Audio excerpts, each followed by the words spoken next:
당신이 지쳐서 기도할 수 없고 눈물이 빗물처럼 흘러내릴 때 주님은 우리 연약함을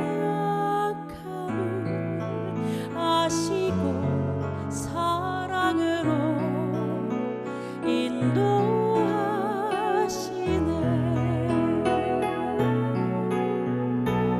누군가 널 위하여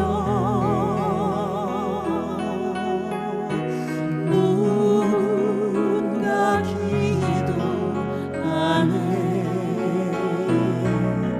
내가 홀로 외로워서 마음이 무너질 때 누군가 널 위해 기도하네.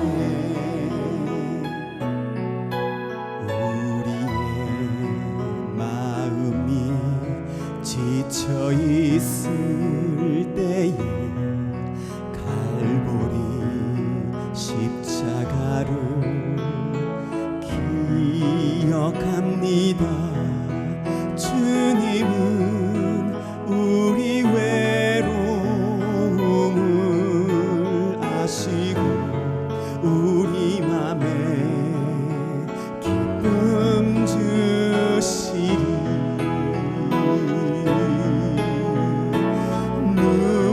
누군가 널 위하여 누군가 기도하네. 내가 홀로 외로워서 마음이 무너질 때 누군가 널 위해 기도하네. 누군가 널 위하여 누군가 기도하네. 내가 홀로 외로워서 마음이 무너질 때 누군가 널 위해 기도하네. 내가 홀로 외로워서 마음이 무너질 때 누군가 널 위해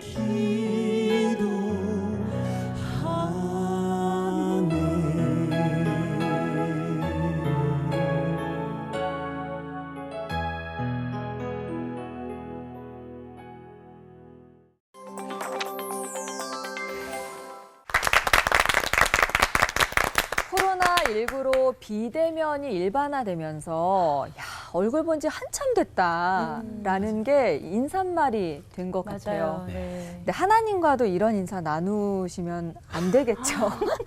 근데 하나님과는 어떠신가요? 정말 같은 인사말을 나누고 있는 건 아닌가 걱정이 돼요. 아니 저 같은 네. 경우에는 물론 다 마찬가지지만 요즘 하나님 얼굴과 예배당에서 대면을 할 수 없잖아요. 네. 그래서 하나님과 제 사이가 약간 좀 대면대면해요.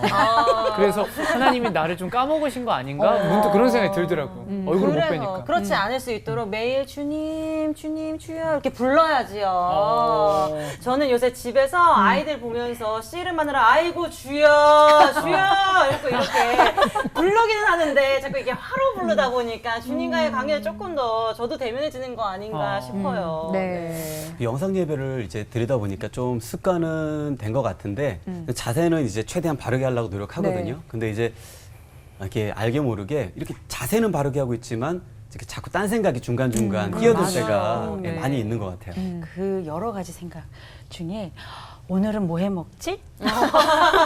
뜬금없이. 구석구석 먼지는 왜 이렇게 많아? 애들 보면서 저렇게 하면 안 되는데 라는 정말 수많은 그 분주한 생각들이 정말 하나님과 점점 네. 멀어지게 하는 것들이 아닌가 그런 생각들이 많이 들어요. 정말 그렇게 되면 어떡하죠, 목사님? 네.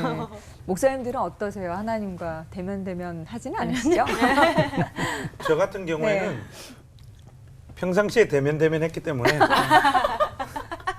큰 차이가 없습니다. 네. 역시 우리 목사님. 네. 박 목사님 놀라신 표정으로. 저는 그냥 정신줄 놓지 말아야죠.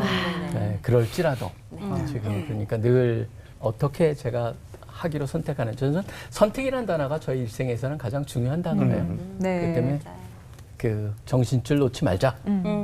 정신 차리자. 네. 평상시에 현장 예배를 드리면서 정말 예배의 경험이 있는 사람은 비대면 예배에서도 진정한 예배가 가능해요. 근데 평상시 현장 예배하면서도 딴 생각 많이 하는 일들이 있었어요, 사실. 그 사람은 똑같아지고 오히려 더 심해질 수 있으니까 이런 기회의 예배를 제대로 좀 회복했으면 좋겠다. 네, 아멘. 네. 자, 오늘 올포원에서 그래서 준비한 주제가 비대면 시대에 하나님과 온택트하는 방법에 대해서 알아보도록 하겠습니다. 그 길을 찾아가는 길, 김관수 목사님께서 첫 문을 열어주시겠습니다. 오늘 그 오프닝 찬양이 또 제게 감동이었습니다. 왜 그랬는가 하면 저의 과거를 들춰내는데 중학교 1학년 때 제가 가출을 한 적이 있었어요. 네. 가출을 한 이유가 뭐냐면 중학교 올라가기 바로 직전에 우리 아버지가 완전히 파산을 해가지고 우리 집도 한 칸 없었습니다. 원래 제가 자라난 데가 이 서울의 약수동에서 굉장히 좋은 집 짓고 살았는데 집도 싹 없어지고 그리고 중학교 가는데 7,000원이었어요. 그때 이 1기분에. 근데 그걸 낼 돈이 없었어요. 그래서 제가 지금도 기억나는데 선생님이 맨날 불러내가지고 왜 안 가져오니? 그때는 그런 시절이었어요. 비교육적인. 그리고 출석부를 보여주는데 보면 등교 정지가 이렇게 찍혀 있었어요. 학교 오지 말라는 거예요. 근데 너 왜 왔네? 돈도 안 내고. 그러니까 그런 상황이었고 그래서 제가 그 중학교 1학년 때 이렇게 동아일보 배달을 했어요. 저녁 신문이었거든요. 그래서 학교 갔다 오면 신문 배달을 하고 그러다가 그것도 잘 안 되고 그래가지고 너무 힘들어서 가출을 했는데 가출해도 뾰족한 수가 없더라고요. 근데 제가 어릴 때부터 엄마에게 업혀서 추행교회를 다니던 사람인데 중학교 1학년 때 그 상황이 되니까 정말 하나님과 나 사이에 스위치가 꺼진 것 같은 느낌이에요. 그래서 가출해서 한 이틀 있다가 돌아왔는데 집을 못 가겠더라고요. 그래가지고 교회를 갔어요. 교회를 갔는데 밤 12시였는데 목사님 사모님이 예배당 앞에 계시더라고요. 저를 딱 보자마자 관선아 어디 갔다 왔니? 그래서 제 손을 딱 잡고 예배당 안으로 들어가더라고요. 그리고 강대상 앞에까지 저를 딱 데리고 갔는데 거기 보니까 누군가가 기도하고 있는 거예요. 어머니였어요. 야, 그 순간 우리 엄마가 나를 딱 보더니 그냥 아무 말도 안 했어요. 제 손 딱 잡고 가자. 그리고 집에 들어가더라고요. 그 다음 날도 어디 갔다 왔냐고 묻질 않았어요. 93세에 천국 가셨는데 가실 때까지 물어본 적이 없어요. 왜냐하면 말 안 해도 아니까. 그 다음에 저도 가서 무슨 짓을 했는지 얘기하질 않았어요. 제가 얘기해봐야 어머니가 더 아프실 것 같아서. 근데 제가 그때 느낀 게 있었어요. 저는 주님과 스위치가 거의 꺼진 것 같은 느낌이었는데 제가 꺼져 있고 끊겨 있다고 생각하는 그 순간이었는데 우리 어머니가 이어주고 있더라고요. 우리 어머니가 스위치를 잘 붙들고 계셔서 하나님과 제 사이에 그 결코 끊어지지 않는 그 중간에서 연결해주는 역할을 하셨더라고요. 제가 그게 지금도 기억이 나고 그래서 오늘 같은 찬양은 참 그때 생각도 많이 나고 그리고 나를 지금까지 있게 해주신 그러니까 존재하게 하는 있게 해주심도 있지만 하나님과 나를 이어주신 그 신앙의 줄은 어머니였고 기도였던 것입니다. 지금 우리가 온라인 예배를 드리고 있는 시대인데 사실 생각해 보세요. 저는 이쯤에 전쟁 중에도 우리가 뭐 예배 드리지 마라 이게 없었잖아요. 전쟁 중에도 천막 치고 예배를 드렸어요. 네. 부산에서 예배 드리고 우리 교회가 부산에 피난 가서 세워진 교회가 산정일교회입니다. 부산 산정일교회. 그러니까 전쟁 중에도 예배가 그쳐진 적이 없는데 지금 온라인 예배를 하고 있어요. 생각해 보세요. 그런데 만일 10년 전에 온라인 예배를 드리게 했다면 예배가 안 됐을 거예요. 지금은 누구나 다 스마트폰 들고 있고 이때 그나마 온라인 예배라서 참 다행이다. 감당할 시험밖에 주지 않는 주님께서 딱 이때 우리가 충분히 준비되어 있기 때문에 온라인도 가능했다 그런 생각이 드는데 비대면 예배로 인해서 훨씬 더 은혜스러운 면도 있어요.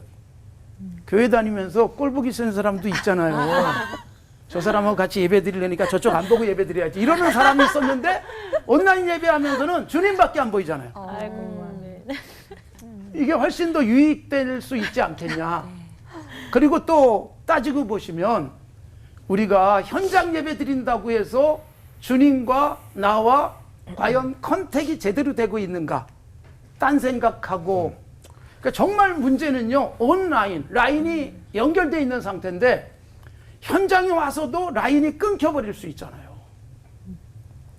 그런데 혼자 예배를 드려도 주님과 나 사이에 끊기지 않은 간절함, 감격 이렇게 예배 드린다면 정말 진정한 온라인이다. 점점 익숙해지다 보니까 그냥 틀어놓고 딴짓하고 그러면 온라인이 아니잖아요. 여러분 그 기술적으로는 온라인이지만 하나님과는 온라인이 아니잖아요. 그런데 현장에 와서 예배를 드려도 온라인이 아닐 수 있어요. 같이 보면서 하나님이 안 보이고 설교하는 목사님만 보이거나 뭐 교인들과 만나는 기쁨 때문에 예배당에 온다면 진정한 온라인이 아니잖아요. 보세요. 기도를 통해서 하나님과 늘 연결되어지는 상태. 때로는 내가 끊긴 것 같은 상황 속에서도 성경이 로마서에서도 말씀하고 있지만 주님이 우리 대신 기도하고 계시니까 우리는 결코 끊어지지 않을 겁니다. 아멘. 자, 예배의 형식에 의해서 컨택이 되거나 또는 뭐 언택이 되는 것은 아니다. 내 마음이다.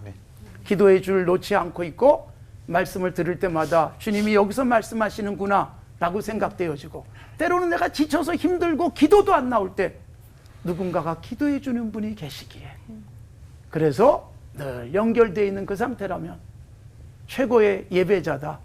진정한 컨택이 가능하고 그야말로 온라인이 유지된다. 그거 잘 유지합시다. 내면적 온라인. 하나님 아버지 우리가 얼마나 주님과 가까운지 다시 한번 생각하게 하시고 참된 온라인이 이루어지게 하여 주시옵소서. 아멘. 예수님의 이름으로 기도드리옵나이다. 아멘. 아멘. 저희 CCC는 기도와 물질을 후원해 주시는 분들이 많이 계시는데 그중에 한 분 특별한 분이 계세요. 그분은 사실은 저를 오랫동안 저 개인적으로 도와주셨고 또 우리 CC 사역을 계속 돕고 계시는 한 분입니다. 참 그분하고 그래서 1년에 외국에 사시다 보니까 한국에 들어오실 때마다 봬요. 두세 번씩 꼭 뵀죠. 근데 이번에는 굉장히 오랜 터울만 두고 만나게 됐어요. 사실 그분이 하시는 일은 중동 지역에서 그 공사하는 데다가 음식을 연결시켜주는 케이터링이라는 사업을 하고 계세요. 근데 바로 그러니까 쿠웨이트라든가 아부다비, 두바이, 그러니까 UAE랑 그쪽에서 그런 사업을 하시다가 요번에 잘 아시다시피 그 코로나 같은 경우가 거기 심각해졌거든요. 그래서 완전 봉쇄를 당하신 거예요.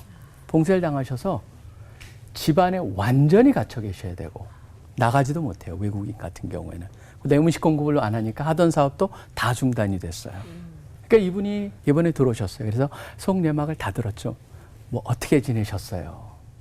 그랬더니 이분이 거기에 갇혀져 있는 거의 그 시간 거의 100일이 좀 넘었는데 100일 동안 뭘 했냐 하면은 성경을 영어로 필사를 다 하신 거예요. 성경을 영어로 완전히 필사해가지고 저한테 하시는 말씀이 목사님 전 아무것도 할 수가 없었어요. 할 게 아무것도 없었어요. 제가 할 수 있는 것 하나는 바로 하나님께 기도하고 하루 종일 마음과 이 육체가 허락하는 한 하나님 말씀을 그대로 쓰기 시작을 했어요. 그래서 이 써가지고 목사님 이걸 뭐 할 거냐 하면 우리 손자들한테 줄 거예요. 제가 그 얘기를 들으면서 홀로 남는다라고 하는 것, 봉쇄가 된다는 것, 또 이렇게 다른 사람을 못 만난다라고 하는 데 있어서 두 가지 개념을 생각해 봤습니다. 폴 틸리라는 사람이 혼자 있는다라고 하는 거를 두 가지로 풀어내는 걸 봤습니다. 하나는 loneliness라고 하죠. 외로움이에요. 하나는 solitude라고 얘기하는 고독이에요. 동일하게 혼자 있는 거지만 외로움이라고 하는 것은 그것 때문에 슬퍼해요.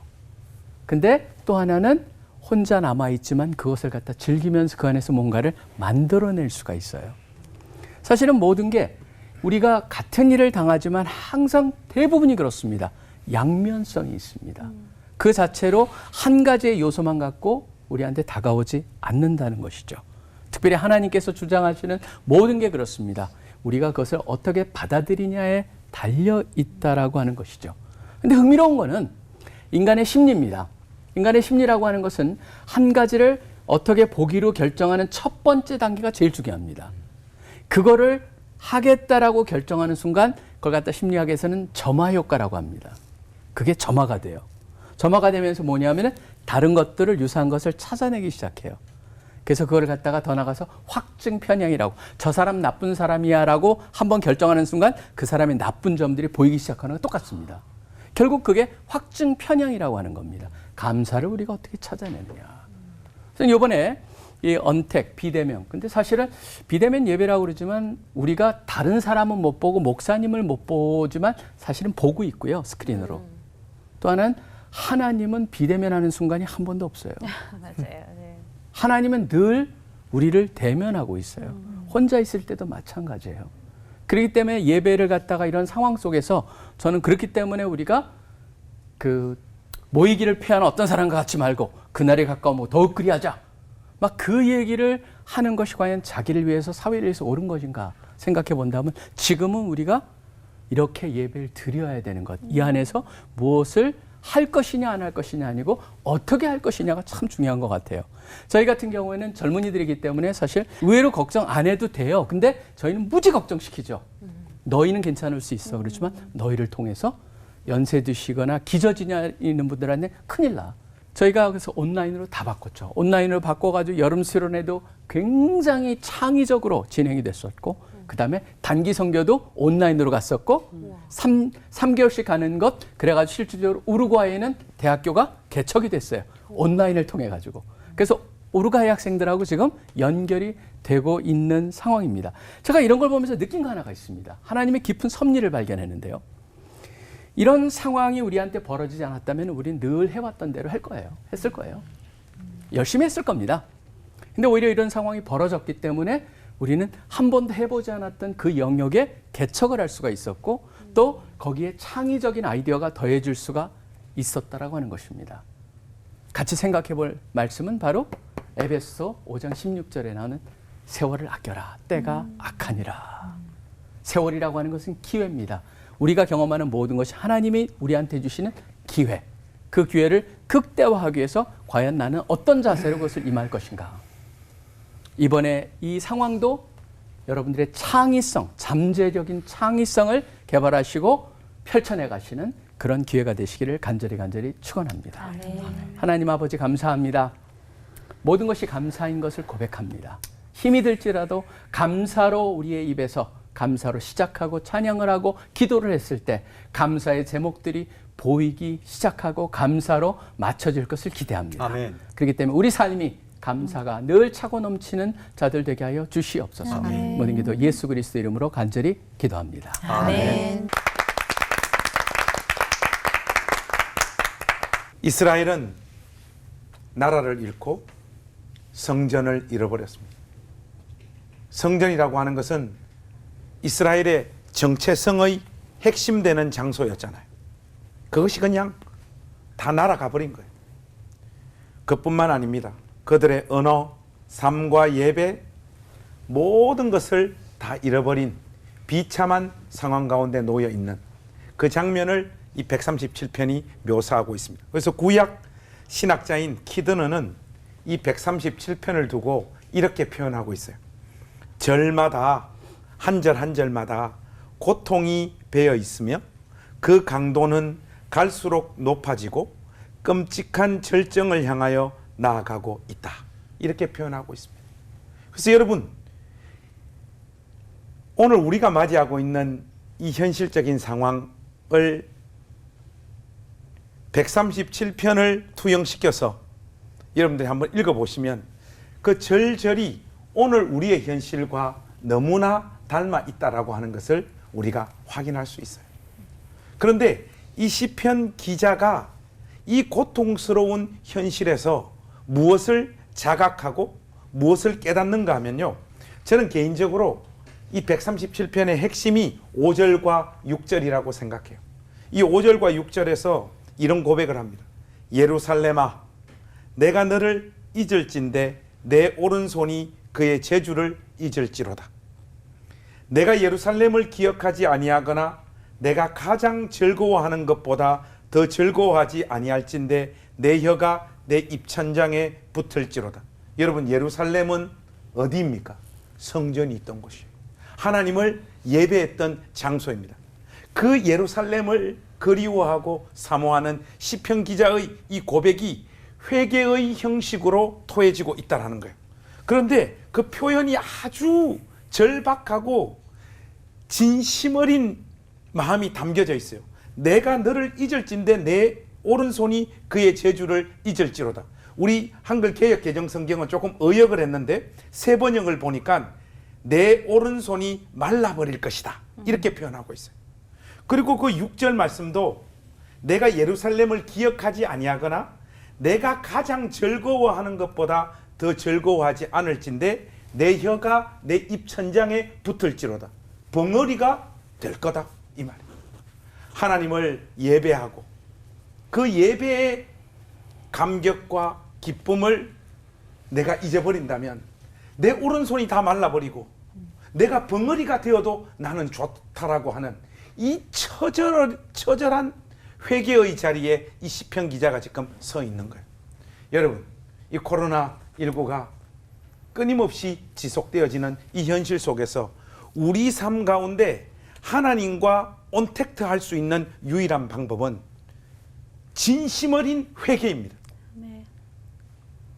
우리는 이 시편 기자가 예루살렘을 이렇게 사모하고 그리워하고 있는 이 강도로 이 회개의 마음을 담아서 우리에게 허락되었던 그 복되고 영광스러운 날들을 진실로 그리워하고 있는가? 회개하는 마음으로 우리 마음이 충만해 있는가를 한번 뒤돌아봐야 됩니다. 자연을 끝까지 착취해서 우리의 욕망을 충족시켰던 우리의 죄악을 하나님 앞에 회개해야 됩니다. 일상의 평범함이 얼마나 귀하고 소중한지 이제서야 우리가 조금 깨닫고 있지 않습니까? 그 평범한 하루하루를 우리는 얼마나 지겨워하고 당연한 것들로 수용했던 존재들이었습니까? 함께 살아갔던 우리의 신앙의 동료들, 직장의 동료들, 가족들, 이 사람들이 얼마나 소중한 존재인가 비로소 우리가 깨닫고 있지 않습니까? 이 사람들을 얼마나 우리의 감정에 따라 우리의 욕망에 따라 조종하고 움직이려고 했던지 그 죄악도 하나님 앞에 우리가 토해놓아야 됩니다. 무엇보다도 예배를 대충 드렸던 것, 설교 한편 한편에 어떤 진심 어린 마음도 담지 않은 채 그냥 그렇게 들었던 것. 주일날 교회 가는 이유가 무엇입니까? 집에 오려고 주일날 교회 갔던 우리의 이런 모든 죄악들을 하나님 앞에 이 시편 기자가 예루살렘을 그리워하는 이 마음처럼 진심 어린 회개를 담아 하나님 앞에 설 때 이 시간 동안 하나님과 온택트 할 수 있을 것이라고 저는 확신합니다. 이런 진심 어린 회개가 여러분 삶 가운데 열매 맺지 않으면요, 우리는 이 코로나 상황이 종식되어지고 난 다음에 곧바로 옛날의 습성으로 돌아갑니다. 여러분, 저의 이름이 뭐죠? 관성. 우리에게는 옛날대로 살았던 방식대로 돌아가려고 하는 관성이 있다는 것을 여러분들이 기억하셔야 됩니다. 사랑하는 우리 올포원 시청자 여러분, 하나님 앞에서 이 기회를 통하여 다시는 내 인생 가운데 찾아오지 않을 회개의 기회다. 그렇게 생각을 하시고 이 회개의 열매를 통하여 하나님과 온택트하는 복된 믿음의 사람들 되시기를 우리 주님의 이름으로 축복합니다. 아멘. 기도하겠습니다. 하나님, 이 시기를 통하여 우리 존재 안에 뿌리 깊이 자리 잡고 있는 죄악들을 깊이 회개하는, 또 그 과정을 통하여 하나님을 더 깊이 만나는 은혜들로 우리 삶에 충만히 부어 주시옵소서. 예수님의 이름으로 기도하옵나이다. 아멘.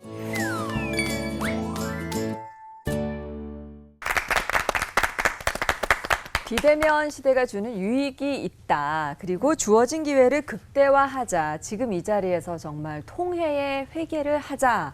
목사님들의 설교를 들으면서 역발상이 필요하겠다 생각이 들었고요. 불평, 불만만 하고 있을 게 아니라 좀 더 우리가 창의적인 관점으로 옮겨봤으면 하는 그런 생각도 좀 들었습니다.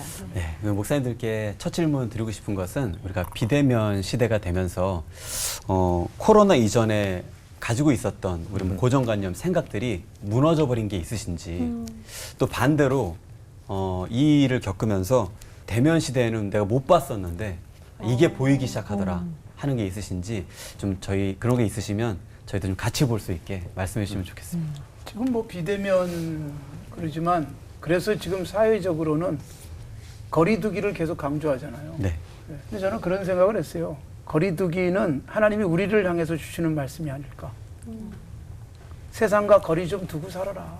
이거 어느새 교회나 그리스도인이나 세상과 너무 가까운 거예요. 세상 사람과 똑같은 생각하고 세상 사람과 똑같은 것을 꿈꾸고 세상 사람처럼 어느새 살고, 우리가 세상이 우리의 삶의 현장이긴 하지만 우리의 미션을 수행하는 곳이지 세상 닮아가라는 게 아닌데, 그래서 세상과 조금 거리 두고 그랬더니 주님과 가까워지는 거예요. 저는 이 코로나19로 인하여 우리에게 정말 유익한 것은 주님께 좀 더 가까이 갈 수 있는 기회가 되지 않았을까. 그래서 주님만 바라보는 거죠. 그랬더니 어느새 세상이 우리 손에 확 들어와 버리는, 세상을 내가 마음대로 주관할 수 있도록 하나님이 길 열어주신다는 거 하나 하고, 또 하나는 전에 우리 교인들 뭐 많이 그랬지만 어디 여행을 가거나 출장을 가거나 그러면 예배를 아예 안 드렸어요. 그런데 이제는 예배 못 드릴 핑계가 없어요.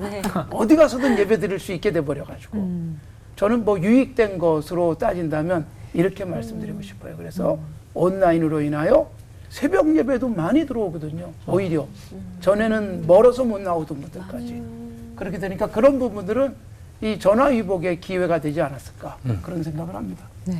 저 같은 경우에는 코로나 사태가 터지기 전에 것, 근데 돌아보니까 배운 것 하나는 사람이 계획을 세울지라도 그 길을 인도하시는 여호와시다라고 하는 거를 뼈저리게 느낀 것 같아요. 계획했던 것 다 하나도 실행을 못했어요. 올해 특별히 2020년 그래가지고 비전 2020 눈도 2.0 좋잖아요. 2020 그래서 막 기대를 가지고 계획을 얼마나 많이 세워놨는데 하나도 못했어요. 제가 그때 그렇구나, 우리가 계획을 세워가지고 우리가 하는 게 아니구나, 역시 하나님이 하시는 거구나, 그걸 갖다가 뼈저리게 느꼈죠. 그러니까 그 다음에 또 하나 제가 느꼈던 건 너무나 당연시되던 것들이 당연한 게 아니고 소중한 것이라는 걸 느낀 게 너무너무 많아진 거예요. 우리 사역만 봐도 그래요. 사역에서 보면은 항상 대면 시대에는 어떻게 보면 보조 사역이 있었어요. 그게 뭐냐면 저희가 그 디지털 사역이 있습니다. 시신 디지털 사역을 한 10여 년 이상을 준비해 왔기 때문에 디지털 사역이 잘 되고 있어요. 굉장히 좋은 컨텐츠도 많이 만들어 저희가 올리는데 항상 사람들이 그들은 보조 사역이다 이런 생각이 있었어요. 근데 이번에 그들이 메인 사역이 돼버린 거예요. 그들이 앞장서가지고 그들이 없으면 하나도 이루어지지가 않아요. 그들이 다 도와줘야 되는 거예요. 그러니까 이제 그런 것들에 있어서 그때 마치 뭐 같냐면요, 금식의 유용함이 전 두 개라고 생각해요. 하나는 뭐냐면 먹는 것의 소중함을 배워요. 또 하나는 하나님 앞에 엎드려져가지고 통회하는 심령이 얼마나 중요한가도 느끼지만, 또 하나는 아무거나 다 마시세요. 금식하고 나면. 그렇듯이 이번에 이런 걸 통해 가지고 평상시에는 너무나 당연하게 여기던 것에 소중함을 발견하는 기회가 됐다. 그것이 뭐 이루 말할 수 없습니다. 예를 안 드는 건 여러분이 너무나 잘 아실 거라 생각하기 때문에 가족부터 시작해서 우리 성도님들 한 분 한 분부터 시작해서 저 멀리 있는 친구의 손 한 번이라도 잡아보고 싶은 그 마음을 아실 테니까요. 저 같은 경우에는 교회를 정의하고 교회를 바라보는 시각이 굉장히 많이 무너지기도 하고 달라지기도 했던 것 같아요. 말 그대로 코로나 사태가 오기 전까지 교회는 로컬 처치로 존재했잖아요. 서로 만나고 그곳에서 교제하고 하나님을 예배하고, 이제 그럴 수 없는 이런 상황 가운데 그냥 우리가 내몰렸어요. 내몰리다 보니까 기존에 가지고 있었던 교회에 대한 인식들, 생각들이 와르르 무너지기 시작했어요. 그러면서 이제 살짝 좀 보여지는 것은 뭔가 하니까 교회의 존재 방식이 앞으로는 굉장히 달라질 수 있겠다. 그리고 다른 형태로 존재해도 되겠다라고 하는 생각들이 점점 확신에 가까운 마음으로 다가오고 있어요. 예를 들면 우리 교회 지금 등록교인 숫자들보다 온라인 예배 숫자가 훨씬 많아요. 그러다 보니까 어떤 일이 벌어지는가 하니까 온라인 행신침례교회 등록교인들이 발생되어지더라고요. 그분들이 어디에 계신가 하면 남아공, 일본, 미국, 캐나다, 호주 이런 데서 접속을 해요. 그 중에 몇몇 분들은 등록을 하셔가지고 11초를 미국에서 보내세요. 그리고 공동체성은 어떻게 이루고 있는가 하니까 요즘은 이런저런 메신저들이 많잖아요. 거기 방이 만들어져가지고 우리 그 로컬 처치 때 우리 교인들하고 교제하는 것보다 그분들이 이 메신저를 통하여 더 많은 시간 동안 마음을 나누고 선물을 주고받고 신앙의 과정들을 서로 나누고 하는 이런 일들이 벌어지는 거예요. 이런 것들을 경험하면서 아, 다른 형태의 교회가 몰려오는구나. 이런 생각들에 사로잡히게 되고, 또 하나는 자랑은 아닌데 이 로컬 처치 당시에 우리 행신교회 같은 경우에는 굉장히 빠른 속도로 성장하고 있는 교회였어요. 그러니까 우리 풀타임 사역자들이나 우리 교회 사역자들이 신방하고 그들을 돌볼 수 없을 만큼 매주 새 가족들이 막 몰려오던 때라 그때 나름 목회가 재미있었어요. 그리고 자부심이 있었어요. 아, 되는구나. 이런 게 있었고, 그런데 또 마음 한켠에는 내가 이렇게 다 돌보지도 못할 사람들 어떻게 하면 좋지 않은 이런 고민들이 있었어요. 그러면서도 그 상황을 즐겼고요. 그런데 이제 만나지도 못하고 교회 성장이라고 하는 것을 전혀 꿈꿀 수도 없는 이런 상황 가운데 놓이다 보니까 진짜 본질적인 게 보이더라고요. 아, 무작정 많은 사람들이 예배당을 찾아오는 것. 그래서 등록하고 교회 몸짓이 커져갔던 것이 마냥 자랑할 일이 아니구나 하는 마음들이 좀 찾아오고, 그런 현실들 가운데 더 본질을 붙잡는 목회를 해야 되겠다, 이런 생각들을 하게 되어집니다. 안 보면은 눈에서 멀어지면 마음에서 멀어진다는 얘기가 있잖아요. 근데 거꾸로 꼭 봐야 될 게 보이기도 하는구나라는 걸 알게 됩니다. 영적 통찰을 키울 수 있는 그런 시간이 아닌가라는 생각도 드는데요. 이 비대면 시대에 하나님과 어떻게 하면 더 가까워질 수 있을까 고민을 좀 해봤으면 좋겠어요. 그래서 오늘도 준비를 했습니다. 비대면 시대의 하나님과 우리 사이를 다이렉트로 잇기 위한 질문 타임! 네. 먼저 첫 번째 우리 김관선 목사님께 질문을 좀 드리고 싶습니다.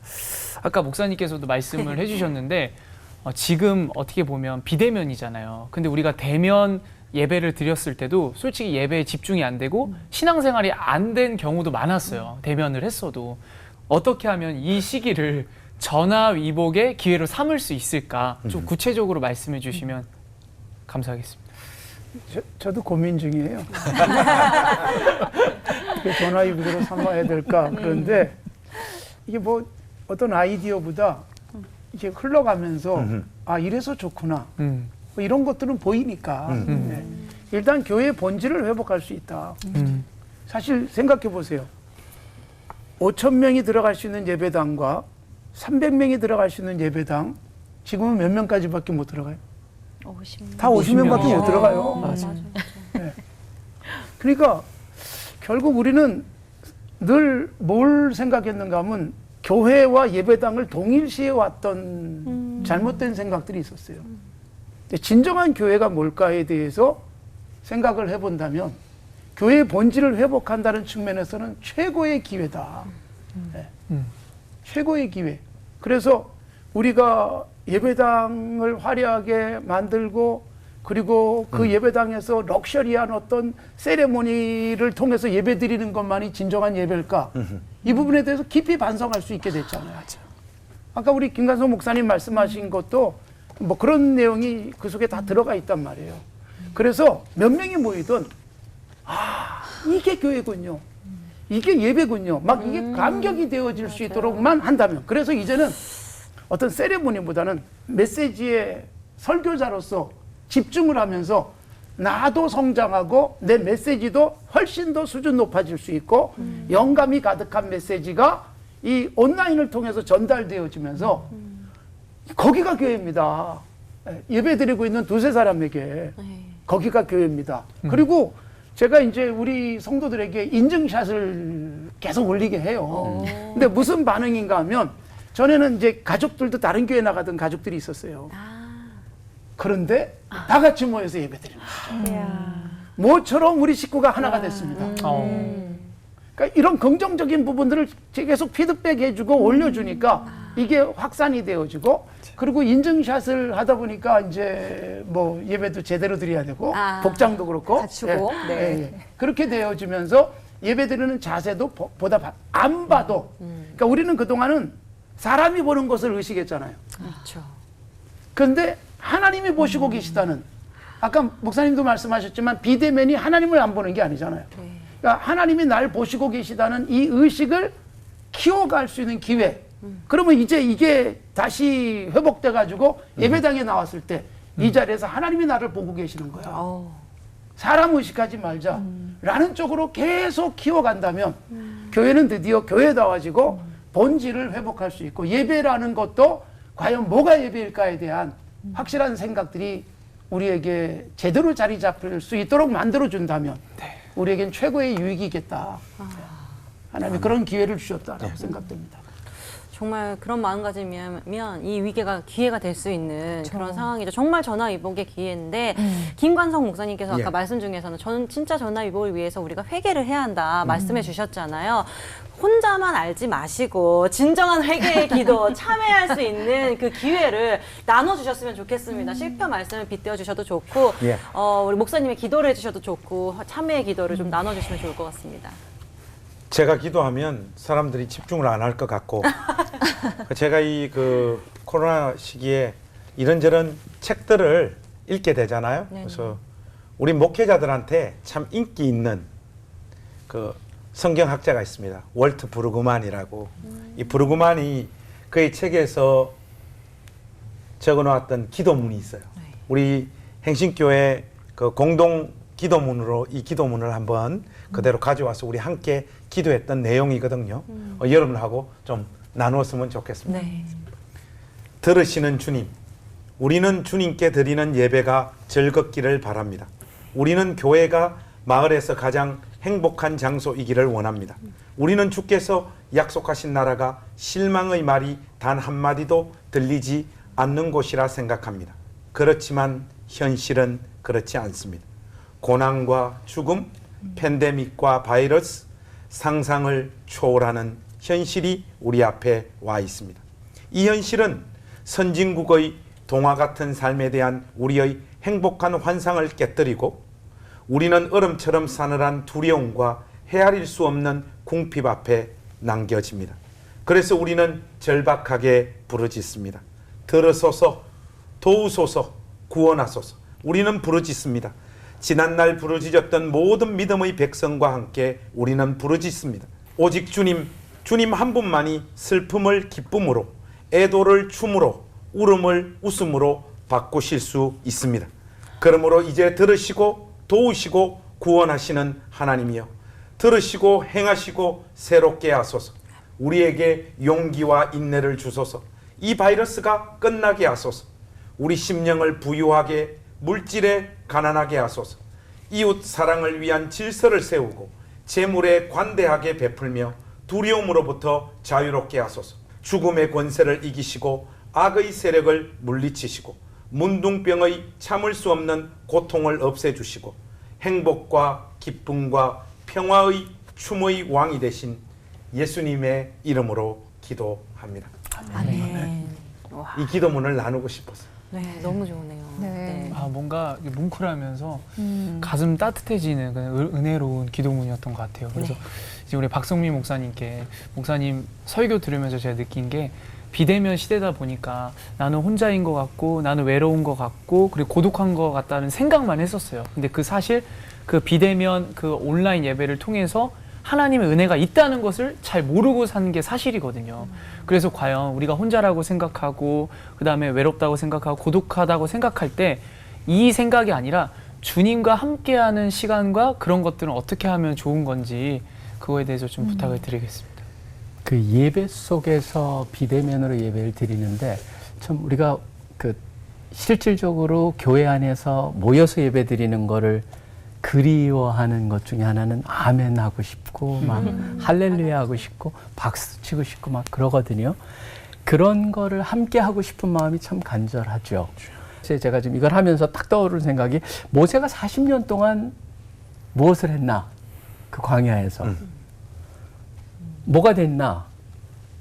광야 전문가가 된 거예요. 그러니까 제가 요새 뭐가 됐냐면 저희 집에 있는 뒷산이 상당히 연결이 다 돼 있어요. 제가 저희 뒷산 이제 조그만 길까지도 다 알아요. 완전히 이쪽 빠져보고 저쪽 빠져 요로 내려가서 졸로 돌아가 보고 그걸 다 하는데, 그거 하면서 뭘 하냐 하면은 제 핸드폰에 하나님의 말씀, 시편 탁 치면 시편도 나오고, 또 굉장히 요새 보면 좋은 프로그램들이 참 많더라고요. 말씀을 들을 수도 있고 또 유명한 설교가의 설교도 들을 수 있고, 제가 골라가지고 하면서 조용히 가면 벤치들이 이것저것 있으니까 벤치가 잠깐 앉아가지고 설교나 말씀을 들으면서 묵상하면서 기도도 할 수 있고, 그래서 제가 혼자 남았지만 혼자가 아니고 또 이 혼자 있는 순간도 하나님을 굉장히 가깝고 하나님의 임재와 함께 하심을 느낄 수 있는 그런 시간이 되는 것. 그래서 그런 상황일지라도 우리가 찾아보면 꼭 그 방법이 아닐지라도 저는 가능한 방법이 다 있을 수 있다고 생각을 합니다. 네. 처한 그대로의 이렇게 외로움에 빠져 있으면 굉장히 우울해지고 또 못하는 거, 나의 한계 이런 것들만 보이는데 자발적인 외로움과 고독에 나를 내려놓고 거기에서 만나주신 하나님과 우리가 온택트되는 방법을 알아낼 때 이 시기를 잘 이겨나갈 수 있을 것 같습니다. 힘들지만 좀 이 시대를 적극적으로 살아갈 수 있겠다 이런 생각이 좀 들어요. 제가 질문 드리기 전에 구체적인 방법을 목사님께서 하나 말씀을 해주셨어요. 궁금한 건 목사님들은 이런 상황에 어떻게 하고 계실까 궁금해서 여쭤보는 게 저의 질문이었고요. 네. 또 요즘 하나님과 온택트하는 방법, 그리고 이 시대에 하나님께서 들려주시는 중요한 성경 말씀이 있다면 저희에게도 한 구절씩 말씀해 주세요. 박 목사님은 방법은 얘기하신 것 같고 말씀 꼭 한 구절 해야 되나요? 두 구절이 연결이 되는데. 네. 그 지금 보면은 이 상황 속에서 늘 우리 마음에 오는 게 두 가지가 딱 와요. 낙심하고 불안해요. 근데 이 두 구절이 딱 연결되는 게 있어요. 시편 40편 5절에 나오죠. 시편 기자가 자기를 향해서 말하죠. 왜 너 낙심하니? 왜 너 불안해하니? 하나님, 소망을 하나님께 두라라고 얘기를 하거든요. 그러니까 그 두 개를 갖다 소망하고 연결, 소망이란 단어를 저는 그냥 단순히 하나님을 바라본다라고 하는 것보다는 그거랑 연결된 게 이사야서 40장 31절에 나오는 악망이라고 우리한테 번역되어 있는 그 히브리 단어가 카바라고 하는 단어입니다. 카바라고 하는 단어가 세 가지 개념이 합해져 있어요. 하나는 안식할 수 있고 하나는 기다릴 수 있고 하나는 바라본다는 의미인데 그러니까 신뢰 속에서 안식하고 그 다음에 하나님을 향한 기대를 가지고 바라보고 그 다음에 철저한 인내심을 가지고 기다린다라고 하는 의미가 다 합해 있거든요. 그러니까 하나님에 대한 신뢰가 모든 것을 만들어낸다. 그래서 그 두 가지 연결된 것을 통하여서 혹시라도 마음속에 지금 근심하고 불안해한다면은 다시 한번 초점을 하나님께로 돌리고 하나님을 앙망하시는 그런 삶을 살기를 바랍니다. 아멘. 저 같은 경우에는 요즘 그 하나님과 이렇게 온택트하는 방법 사람이 어디 가서 배워야 돼요. 왜 그런 말씀을 드린가 하면 저는 올포원에 참여하면서 CBS 방송국을 처음 와봤어요. 여기 오니까 좋은 게 많더라고요. 좋은 프로그램이. 그래서 CBS에서 하는 거 우리 교회에서 그대로 하면 되겠다. 이런 생각을 했어요. 그래서 첫 번째는 행신 새롭게 하소서를 진행해 봤어요. 한꺼번에 다 부르면 요즘 탈나잖아요. 안 되죠. 그러니까 한 가정씩 매일 불렀어요. 그래서 신앙의 여정, 요즘 어떻게 지내는지 그걸 영상으로 찍어가지고 교회 홈페이지로 올리니까 저의 설교 수보다 훨씬 좋아요. 높아요. 그리고 반응이 굉장히 좋더라고요. 네. 목사님 이거 완전 굿 아이디어다 하길래 이걸 어떻게 이걸 생각하셨냐고 하길래 기도하면 다 지혜를 주신다. 그래서 사실은 CBS에서 그 착상을 얻은 거예요. 또 그런 과정들을 통해서 평상시에 오프라인 예배를 드릴 때 그분들하고 그렇게 대화 많이 하고 그렇죠. 하지 못했거든요. 네. 굉장히 오히려 더 가까워지고 하나님 형상대로 지은 그 어떤 우리 장로님, 권사님, 집사님의 어떤 존재의 아름다움 그 사연들의 마음이 더 뭉클해지는 경험들을 하게 됐어요. 그 다음은 또 CBS에서 뭘 하는가 생각해 보니까 올포원을 하더라고요. 그래서 올포원 또 해봐야 되겠다 해서 수요일 날 항상 제가 강단에 서서 시편을 강해했거든요. 이거 설교 형식을 한번 바꿔봐야 되겠다. 우리 부사역자들하고 4명이 같이 서 말씀을 준비하고 같이 설교를 진행을 하니까 이것도 설교 조회수가 훨씬 더 올라가. 그러면서 준비하는 과정 속에서 제가 경험이 많긴 하지만은 제가 보지 못했던 신선한 관점과 통찰들이 우리 부사역자들 통해서 막 발견되어지고 그 과정 속에서 하나님 말씀을 보는 깊이도 커져갔던 것 같고 은혜도 많이 받았던 것 같아요. 이런 방식으로 저는 요즘 하나님과 온택트 하고 있습니다. 그리고 여러분에게 소개하고 싶은 말씀을 한 구절 소개를 하자면 우리 박 목사님께서 말씀하신 시편 42편 5절 6절 그걸 제가 준비해 가지고 왔는데 먼저 하셨어요. 먼저 하셔서 빨리 다른 걸 한번 생각을 해봤어요. 그 욥기 7장에 보면 욥이 하나님을 향해서 그런 표현을 써요. 내가 침을 삼킬 때도 나를 놓지 아니하시는 분. 이런 표현들이 있어요. 이런 어려운 시간들 지나고 있지만은 우리가 침 삼킬 때조차도 그분의 시선과 그분의 손길을 우리 가운데서 떼어놓지 않는 하나님이 계시다는 것. 그 사실로 여러분들이 위로받으시고 힘을 공급받으셨으면 좋겠습니다. CBS에서 로얄티 좀 네, 받아야 돼. 저작권을 좀 청구해야 될 것 같은데요. 예. 받아야 될 것 같아요. 네. 그래도 셋이 아니고 4사람이 했다. 네, 약간의 변형. 근데 이제 우리도 네. 이제 4부 예배가 이제 청년 중심 예배인데 그때 이제 토크쇼 스타일로 했는데 제가 설교를 직접 혼자 할 때보다 훨씬 더 반응이 좋아요. 제가 왜 그걸 했는가 하면 어떤 청년이 그러더라고요. 우리는 예배 시간을 그냥 견디고 있습니다. 충격이었어요. 우리 젊은이 사역을 하시니까. 표현이 무시무시하네요. 우린 견디고 있습니다. 얼마나 충격인지. 애들 무슨 인내심 키워주는 거잖아요. 견디지 않게 하려니까 지들이 말하게 하니까 즐거워하더라고요. 그리고 목사님께서 또 위안을 주실 말씀으로는 그 창세기 28장 16절에 보면 야곱이 이제 자기를 그렇게 사랑하는 엄마를 떠나요. 아버지도 떠나, 형도 떠나. 드디어 비대면이 됐어요. 하나님 그 아버지와 비대면, 어머니와 비대면, 형은 나 죽이려고 그랬으니까 비대면이 감사한 거고. 그런데 비대면이 되는 그 순간 하나님이 나타나 주시잖아요. 두려워하지 말라, 내가 너와 함께 있으리라. 그 말씀을 딱 듣자마자 바로 깨가지고 뭐라고 고백해요? 28장 16절. 하나님이 여기 계시는군요. 이걸 제가 몰랐습니다. 저는 이 구절을 말씀드리고 싶어요. 어디에 있든 하나님이 여기 계셨어요, 원래. 내가 못 느낀 거지. 아멘. 그런데 뭐 때문에 하나님이 안 보였는가 하면 옆에 있는 사람, 나를 사랑해주는 사람, 보호해주는 사람, 이 사람들 때문에 안 보였는데 이 16절의 고백, 여기 계셨군요. 신약으로 가면 예수님이 직접 하신 마태복음 18장 20절, 두세 사람이 나의 이름으로 모인 그곳에는 나도 거기 있다. 그래서 뭐 혼자 예배라든 두 명이 예배라든 거기도 반드시 주님이 계시면, 주님이 계신 곳이 천국이잖아요. 주님이 계신 곳이 하나님의 나라잖아요. 주님이 계신 곳이 성전이잖아요. 아멘. 그래서 어디서든 정말 예배하는데 몇 명이 모였냐가 중요한 게 아니라 나 혼자도 둘도 셋도 주님의 이름으로 모이면 거기도 계신다. 아멘. 그러니까 우리가 너무 많은 사람들 속에서 많이 모여야 은혜 받고 많은 사람들이 아멘해야 막 감격적인 예배인 것처럼 생각되지만 적은 수가 오히려 하나님을 더 깊이 만날 수 있고 정말 비대면 때문에 사람이 안 보이고 주님만 보이는 그런 예배가 됐으면 좋겠습니다.